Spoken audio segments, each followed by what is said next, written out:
अस्सलाम वालेकुम, मैं हूं आपका एस्ट्रोलॉजर सलीम समी। खुशामदीद सियासत और नजुम के ऊपर। आज फुल कोर्ट हेयरिंग इस्लामाबाद में और सुप्रीम कोर्ट में हो रही है। मैं एस्ट्रोलॉजर हूँ, मेरे लिए तो टाइम की अहमियत बहुत ज़्यादा होती है कि किस लगन में ये हेयरिंग जो है शुरू हुई है। जो लगन है वो बड़ा ही इंटरेस्टिंग है, बहुत ही ज़बरदस्त और फिक्स्ड लगन है। यानी बुर्ज असद का टाइम था। लगन का मालिक 10वें घर में जुपिटर के साथ जो कल तुलू हुआ है, वीनस और मरकरी जो दोनों कम्बस्ट हैं अभी तक।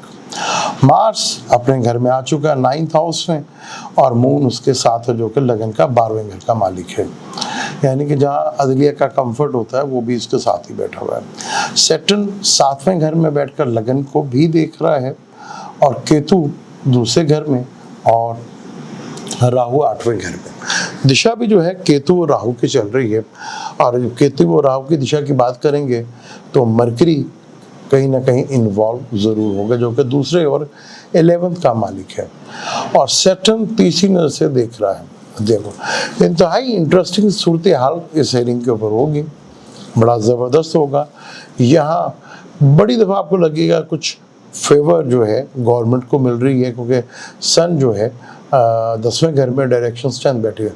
लेकिन लगन बहुत ही इंटरेस्टिंग है, बहुत ज़बरदस्त है। पीटीआई जिस मकसद के लिए ये लेके गई थी, और क्योंकि इस पर डिपेंड कर रहा है बहुत सौ की लोगों की नौकरियों का। तो नौकरियों का मालिक षटबल में काफ़ी स्ट्रॉन्ग है, लेकिन सबसे ज़्यादा षटबल में स्ट्रॉन्ग मार्स है और सन भी है। तो नौकरियों के लिए ये हेयरिंग जो है बहुत इम्पोर्टेंट है। कईयों की नौकरियों का भी सवाल है, क्या पीटीआई के लिए ये फेवर करेगा।